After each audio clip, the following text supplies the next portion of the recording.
담대한 증인들, 하나님이 저와 여러분을 담대한 증인들로 세우기를 축복합니다.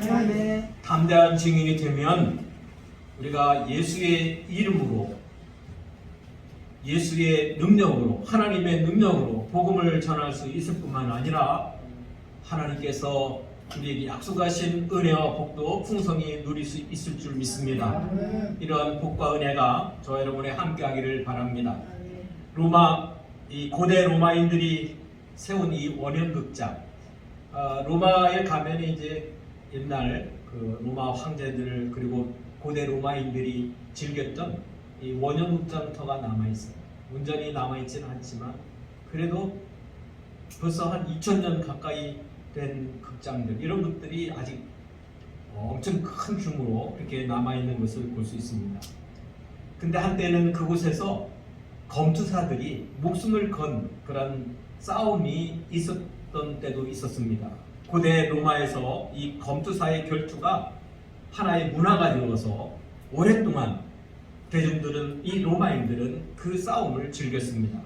초기 기독교 박해를 받을 때 강제로 검투사가 되어서 목숨을 잃은 그런 사람 가운데는 우리 예수 믿는 사람, 기독교인들, 초대교회 기독교인들이 대단히 많았습니다.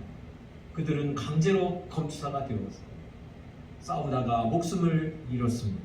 검투사의 결투는 기독교가 로마로부터 정식 종교로 공인된 이후에도 계속됐습니다. 그러나 사람을 죽이는 모습을 보면서 이를 즐거워하는 이 잔인한 검투사의 결투는 한 수도사의 대담한 외침으로 중단이 됐습니다. 텔레마투스라고 하는 그러한 수도사가 있었습니다. 시골에 조그마한 이 수도원에서 이제 자기를 수양하면서 기도하면서 하나님을 예배하면서 사는 수도사였습니다. 근데 그가 하루는 기도하는 중에 하나님의 음성이 들렸습니다. 로마로 가라. 무슨 뜻인지 몰랐습니다. 그는 하나님의 음성에 그래도 순종해서 로마를 향했습니다. 그가 로마에 도착했을 때 그것은 마침 로마 시내의 그 축제가 열리는 때였습니다. 축제가 열릴 때면은 또 이 원형 경기장에서는 검투사의 결투가 있었습니다. 많은 로마인들이 원형 극장으로 향하고 있었습니다. 그 인파에 같이 묻혀서 이 시골에서 올라온 이 노인 수도사도 원형 극장으로 들어갔습니다. 이날도 원형 극장에는 이 검투사의 결투가 예정되어 있었습니다. 더구나 두 검투사 중 하나가 죽어야 끝나는 그런 싸움이 예정됐습니다. 로마인들은 검투사의 처절한 결투를 즐기기 위해서 자리에 앉았습니다. 두 검투사는 황제 앞에서 죽기까지 최선을 다해서 싸우겠느라고 그렇게 결심하고 이 극장의 넓은 그 운동장 같은 극장 가운데 중앙에 나갔습니다. 그때 이 수도사의 마음속에는 이것은 옳지 않은 일이다. 서로 목숨을 빼앗는 이러한 결투가, 이러한 싸움이 있어서 되겠는가, 그런 생각이 들었습니다. 그리고 기도 중에 하나님께서 로마로 가라 한 그 명령이 무엇인가를 드디어 알게 됐습니다. 두 검사가 결투를 시작하기 직전 수도사가 이제 많은 사람들 가운데 벌떡 일어났습니다. 그리고 검투사를 향해서 멈추시오 크게 외쳤습니다. 그러자 그곳에 있던 많은 로마인들이 이 꾸부정한 노인이 일어서서 멈추시오 하는 그 말에 뭐 이거 행사의 한 가지인 것 같다, 뭔가 쇼하는 것 같다, 그런 생각에 사람들이 더 환호를 내질렀습니다. 이 노인의 외침에도 불구하고 두 검투사는 이제 싸우게 합니다. 수도사는 이제 검투사가 싸우려고 서 있는 곳까지 내려가서 소리를 칩니다. 관중석에 앉아있던 수많은 로마인들이 싸움을 방해하려고 하는 이 노인 수도사를 수도사에게 야유를 보내고 화를 냅니다. 그때 싸우려고 한 검투사가 칼을 들어서 수도사를 찔렀습니다. 칼에 찔린 수도사는 그리고 그때 이렇게 외쳤습니다. 우리 같이 한번 해봅시다. 예수 이름으로 멈추시오. 예수 이름으로 멈추시오. 그 순간 그곳에 성령의 역사로 말미암아서 원희목장은 숙연해졌습니다. 황제는 조용히 일어나 퇴장합니다. 검투사 역시 고개를 숙이고 그곳을 떠났습니다. 검투사의 결투를 즐기기 위해 원희목장에 모였던 수많은 로마인들 역시 조용히 그곳을 떠났습니다. 이 일은 예수님 오신 뒤 AD 391년에 실제로 일어났던 일입니다. 이 사건 이후 로마에서는 사람들을 죽이고 그 싸움을 즐기는 검투사의 결투가 중단됐습니다. 당시 로마인들에게는 문화요, 즐거움을 주는 경기처럼 그렇게 여겼던 검투사의 결투가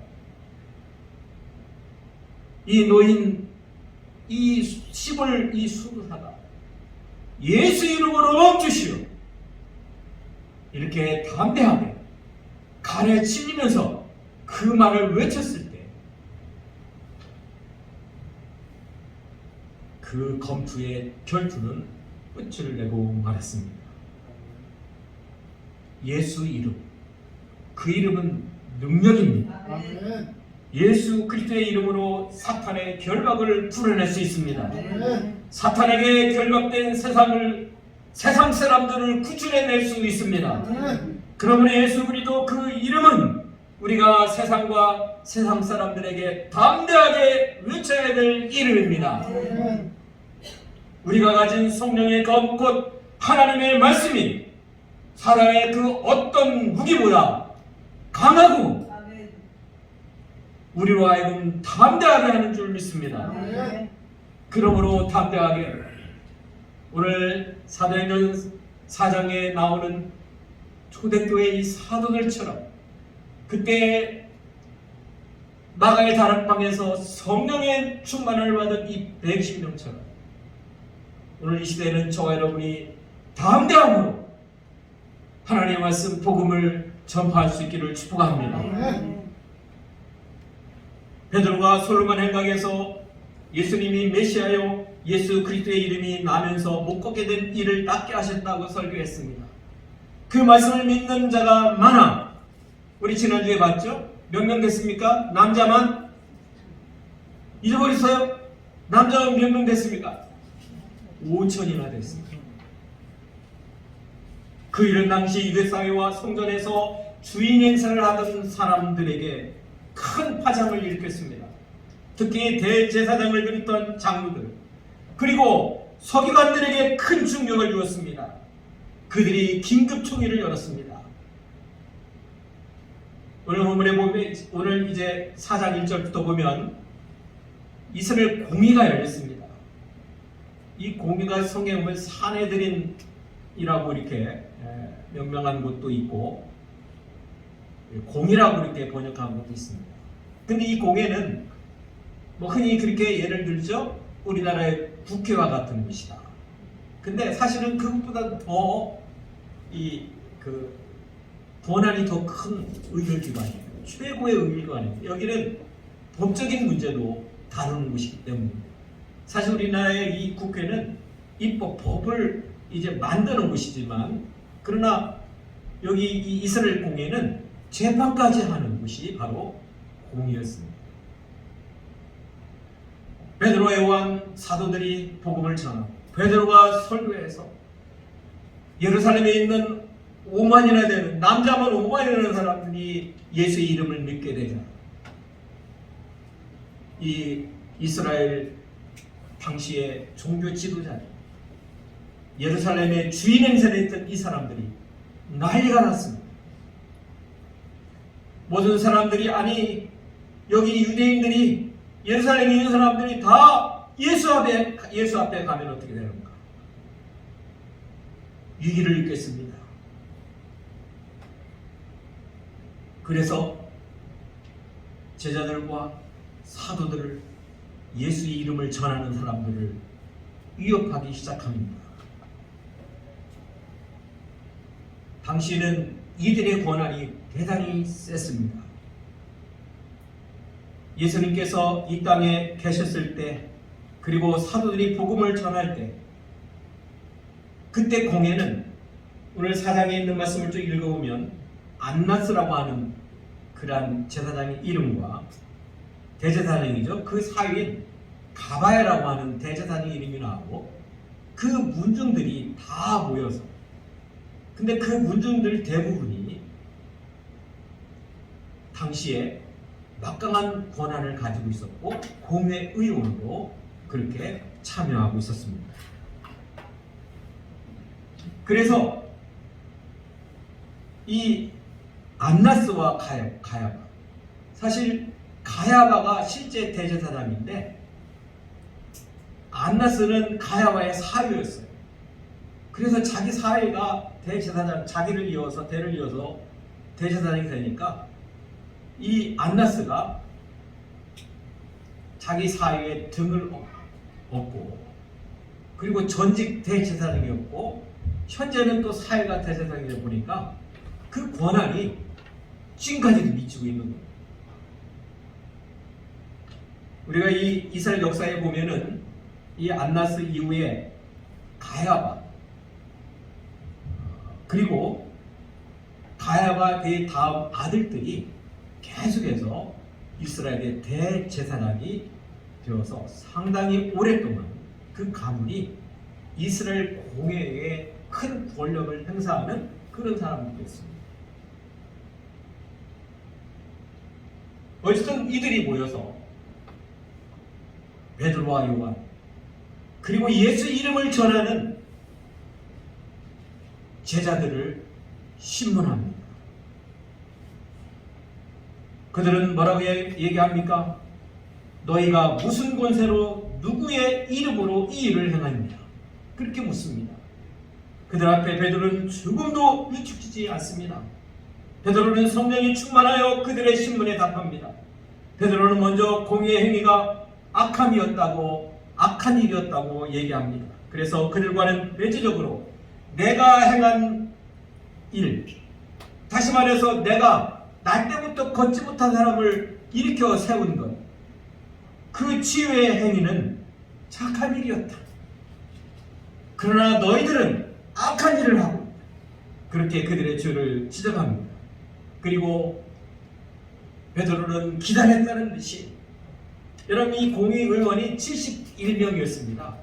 그리고 이스라엘의 종교 지도자들, 대제사장을 비롯한 이 종교 지도자, 정치 지도자들이 모여 있는 곳이 바로 공의였어요. 근데 그곳에서 베드로가 담대하게 그곳에서 외칩니다. 예수를 증거합니다. 첫 번째, 나면서 못 걷는 자는 나사렛 예수의 이름으로 건강하게 되었느니라. 그렇게 외쳤습니다. 두 번째로, 이스라엘 백성이 죽인 예수를 하나님이 죽은 자 가운데서 살리셨습니다. 예수님의 부활을 외쳤습니다. 예수는 유대인 건축자들의 버림돌로서 진모퉁이의 머리들이 되었다고 그렇게 설명합니다. 세 번째로, 예수의 이름으로만 구원받습니다. 또 그렇게 외쳤습니다. 구원받을 만한 다른 이름을 우리에게 주신 일이 없습니다. 베드로는 공의 앞에서도 당당하게 예수 그리스도의 이름을 증거합니다. 영적으로 부패한 공회이나 분명 이스라엘 백성들의 대표기관이 바로 공회입니다. 그곳에서 베드로는 전혀 흔들림 없이 담대하게 예수님을 증거하는 예수의 증인이 되었습니다. 따라합니다. 오직 예수로 구원받으라. 그렇게 공회에서도 베드로는 외쳤습니다. 이스라엘 공의원들은 베드로와 요한이 담대하게 말하는 것을 보고 놀랐습니다. 4장 13절에 그렇게 말했죠. 대단히 놀라있는 그 모습을 볼 수 있습니다. 공의원들이 알고 있는 사실은 베드로가 그때 당시에 선생님 랍비죠. 다른 랍비들과 같이 사람들을 가르칠 만한 인물은 분명히 못 되는데 그렇게 생각하고 있었습니다. 다른 사람을 가르칠 만한 어떤 정규 교육을 받은 사람도 아니었습니다. 그들은 갈릴리에서 고기 잡는 어부 출신이었습니다. 공의원들은 베드로와 요한을 지금까지 어떻게 생각했습니까? 무식쟁이, 촌놈으로 그렇게 알고 있었습니다. 그런데 베드로는 무식쟁이 촌놈으로 알고 있던 이 베드로가 공의 앞에서 어떻게 저렇게 당당하게 외칠 수 있단 말입니까? 그 내용도 그렇지만 당당하게 사람들을 가르치는 그 모습에 공의원들이 놀랐습니다. 그리고 더군다나 이 이스라엘의 최고 법정이라고 할 수 있는 공의 앞에서 대부분의 사람들은 그 공의 앞에 서면은 너무도 두렵고 떨려서 말조차 제대로 하지 못하는 그것이 바로 공의예요. 공의의 신분입니다. 그렇게 두려움을 갖습니다. 그런데 베드로의 답변에는 예수 그리스도로 말미암은 확신이 있었습니다. 그리고 그의 행동은 담대했습니다. 더구나 변론 중에 베드로는 시편의 말씀을 인용합니다. 메시아에 대한 구약 성경의 예언에 대해서 그는 너무도 잘 알고 있었습니다.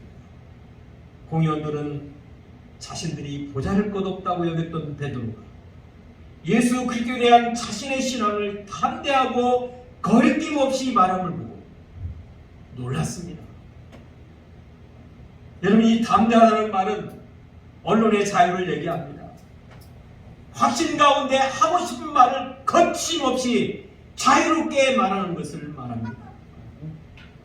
뭔가 내게 분명한 지식이 있고 분명한 확신이 있고 그럴 때 내가 담대함을 가지고 그 어떤 상황 속에서도 어떤 곳에서도 누구 앞에서도 외칠 수 있는 선언할 수 있는 그 말 그리고 그 행동이 바로 담대한 말이요 담대한 사람인 줄 믿습니다.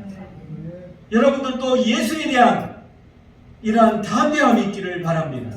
예수의 이름에 대해서 우리는 담대함을 가져야 됩니다. 베드로가 그 담대함을 가졌습니다. 예수의 이름이었습니다. 그리스도인에게는 성령께서 주시는 선물로서 내적인 담대함에서 오는 이 언변의 자유를 기대할 수 있습니다. 다시 말해 우리가 하나님께 기도하고 하나님의 우리가 성령의 충만을 받을 때 성령께서 우리로 하여금 예수 그리스도의 이름에 대한 확신을 갖게 하고 그 말을 그 어떤 곳에서 누구에게든지 선언할 수 있는 선포할 수 있는 그러한 담대함을 주실 줄 믿습니다. 예수님은 일찍이 제자들에게 예수의 이름 때문에 끌려갔을 때 예상하고 한 말이 있습니다. 누가복음 21장 12절 15절에 보면 임금들과 집권자들 앞에 끌려갔을 때 변명할 말을 미리 궁리하지 말라는 거예요. 너무 염려하거나 뭘 해야 되겠다 너무 걱정하지 말라는 뜻입니다. 왜 그랬습니까? 주님께서 우리의 모든 대적이 능히 대항하거나 변박할 수 없는 구변과 지혜를 주시리라. 아멘. 그렇게 약속하셨습니다. 아멘. 여러분 예수의 이름을 증거할 때 무슨 말로 저 사람은 뭐 학교는 어디 나오고 아니 뭐 지위가 어떻고 너무 걱정하지 마십시오. 우리 주님께서 또 보혜사 우리를 도우시는 성령께서 말할 수 있는 능력을 주시고 지식도 주시고 그 내용까지도 알려주신다 약속하신 줄 믿습니다. 우리가 선한 동기를 가지고 의로운 마음을 가지고 영혼을 뜨겁게 사랑해서 그를 품어보자 한다면 주님은 우리의 입술을 열어 담대하게 전하게 하신다는 약속인 줄 믿습니다. 그래서 이스라엘 공예는 담대하게 말하는 베드로의 답변에 대해서 더 이상 반박할 수 없게 됐습니다. 공예가 사도들을 법적으로 유죄를 선고할 수 없게 되었습니다. 그리고 베드로가 계속 외치고 있는 예수 그리스도의 이름의 증거가 자신들 앞에 있기 때문입니다. 그게 누구입니까? 구걸하던 자가 나와서 지금 공예 앞에 지금 이 외치고 있는 예수의 이름을 증거하고 있는 베드로 옆에 딱 서 있는 거예요. 이 사람은 40세가 되도록 성전 미문에 앉아서 구걸하던 자입니다. 그러니 여러분, 대제사장과 제사장들, 이 공의원들, 이 예루살렘 성전을 매일 드나들면서 얼마나 많이 봤겠습니까? 수십 년 동안 그를 봤기 때문에 그는 분명히 못 걷는 자인데, 그가 지금 걷고 뛰면서 성전에 들어오더니 바로 베드로 옆에 서 있습니다. 그가 증거입니다. 그러니 베드로가 전한 예수 그리스도의 이름을 부인할 수가 없게 됐습니다. 그래서 내린 결론이 뭡니까? 그래도 너희는 지금부터 예수의 이름을 전하면 안 된다. 예수의 이름을 가르치면 안 된다. 그렇게 경고합니다. 그렇게 위협합니다. 그것이 전부였습니다. 얼마나 그들의 결정이, 그들의 재판이 치졸합니까? 당시 이스라엘 종교와 정치 지도자들이 얼마나 타락하고 영적으로 부패했는가를 단적으로 보여주는 말입니다. 정말로 그들은 불공정한 재판을 했고 무법한 재판을 했고 그리고 비합리적인 그러한 판단을 내렸습니다. 그런데 이러한 공의의 협박에도 불구하고 베드로와 요한은 사람의 말인 공의의 결정을 따르지 않겠다고 선언합니다. 그들에게는 내 증인이 절하는 이 주님의 말씀을 따를 것이라 당당하게 공의의 위협 앞에서도 선언하고 있습니다. 공의의 명령을 따르지 않으면 공의의 이 권위를 무시하는 행위입니다. 그들에게는 목숨의 위협이 따를 수 있습니다. 그럼에도 불구하고 예수의 증인이라는 신념을 굽히지 않습니다. 그리고 우리는 보고 들은 것을 말하지 아니할 수 없다. 그렇게 선언하고 있습니다. 우리 한번 20절 읽어봅니다.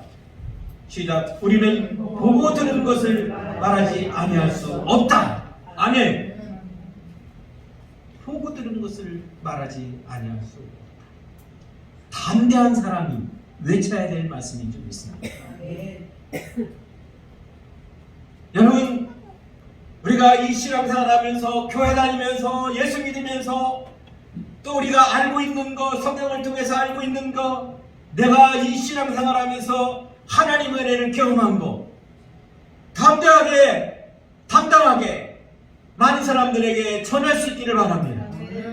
나는 예수의 이름으로, 예수 그리스도의 이름으로 이러한 사람이 이렇게 기쁘고 이렇게 성령에 충만하여 은혜가 넘치고 나는 만족하는 삶이다.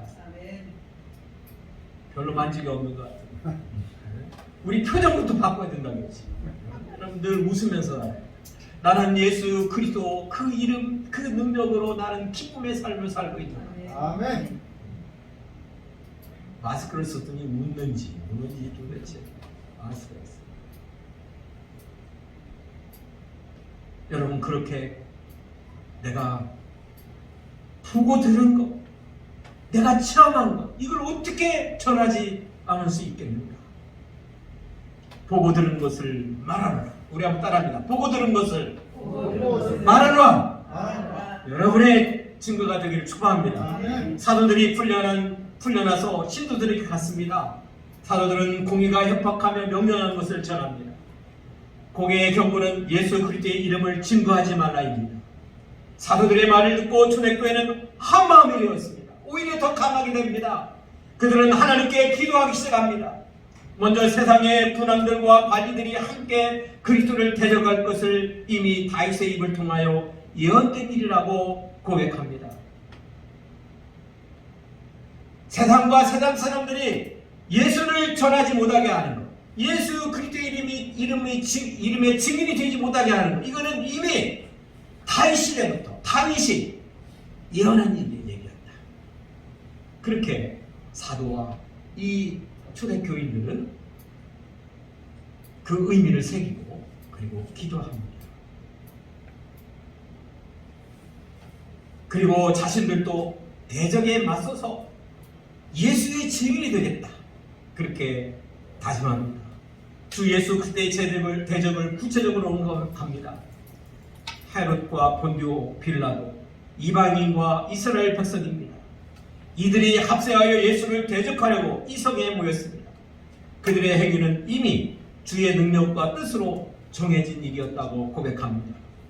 당시 교회는 예정되었던 예수 그리스도와 그의 증인들에 대한 박해가 이미 시작되고 있음을 보여줍니다. 교회와 사도들은 공의를 비롯한 유대교 지도자들의 박해로부터 보호해달라고 기도합니다. 그리고 담대히 하나님의 말씀을 전하게 해주십시오. 그렇게 하나님께 간절히 기도하고 있습니다. 지금 예루살렘 교회는 이스라엘 최고법정인 공회에서 예수 그리스도의 이름을 전하지도 말고 가르치지도 말라는 경고를 받았습니다. 전도하기 위해서는 성령의 충만함으로 오는 담대함으로 나가야 합니다. 그리고 초대교회는 협박과 위험에도 불구하고 지체하지 않고 전도를 위해서 나서게 해달라고 기도했습니다. 위험에 처해 있으나 복음을 전하는 일, 우리가 이것을 끊을 수 없다. 그것이야말로 최우선해야 될 성도의 소원입니다라고 그렇게 하나님께 기도하고 있습니다.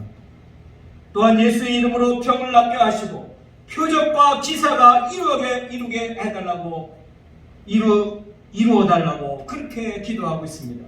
예수님은 표적과 기사를 행하시고 자신이 메시아이심을 보여주셨습니다. 그리고 하나님의 나라가 이미 도래했음을 증거했습니다. 예루살렘 교회와 성도들은 전도를 위해서 표적과 기사가 필요했습니다. 초대교회는 복음을 전파하여 하나님 나라 확장을 최고의 가치로 여겼습니다.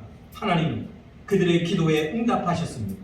초대교회의 시대에는 표적과 기사가 그래서 많이 일어나기도 했습니다. 사도들과 성도들이 기도를 마치자 그곳에 모였던 기도자가 신동했습니다. 그리고 기도한 성도들이 다같이 성령이 충만하여 하나님의 말씀을 전했습니다. 여러분 31절 같이 읽겠습니다. 31절입니다. 빌기를 다 모인 곳이 진동하며 우리가 다 성령이 충만하여 담대히 하나님 말씀을 전하니라. 우리 한번 따라합니다. 성령이 충만하여 담대히 하나님 말씀을 전하라. 기도했습니다. 그들은 위협 앞에 무릎 꿇지 않았습니다. 예수의 이름을 증거하면 너희들 목숨을 빼앗는다. 그러한 위협 앞에 그들은 굴복하지 않았습니다. 오히려 하나님, 이 일은 이미 작정된 일입니다. 복음을 전하는데 고난이 있고 죽음이 있습니다. 다윗 시대부터 이 예언된 말입니다. 우리는 그것에 굴하지 않습니다. 하나님, 우리가 예수의 이름을 증거할 수 있게 해주십시오. 하나님 말씀을 담대히 전할 수 있도록 우리에게 능력을 주시고 힘을 주시고 용기를 주십시오. 이렇게 기도할 때 그들에게는 성령이 충만하게 임했습니다. 그리고 그들의 기도와 같이 나가서 하나님의 말씀을 담대히 전한 줄 믿습니다. 이러한 놀라운 역사가 우리 교회에도 임하기를 축복하고 여러분에게 그러한 능력과 권세와 용기가 임하기를 축복합니다. 예수는 유대인의 건축자의 쓸모없는 돌이라고 버림들과 같이 멸시받고 그리고 죽임을 당했습니다. 하나님은 그를 살리셔서 교회의 머릿돌로 삼으셨습니다. 이제는 예루살렘 성전이 아니라 예수 그리스도가 기초가 되시는 교회가 구원의 문이 된 줄 믿습니다. 예수를 믿는 자는 구원을 받고 그를 버린 자들에게는 거침돌이 됩니다. 오늘날도 세상과 세상 사람들은 예수를 건축자의 쓸모없는 돌이라고 여깁니다. 그들도 예수 그리스도의 이름 안에 들어오지 못하면 하나님의 진노의 심판을 받습니다. 그들에게 구원의 길은 예수 그리스도의 이름을 증거해야 될 사람 누구입니까? 너가 아니라 나입니다. 우리 한번 따라합니다. 너가 아니라 나입니다.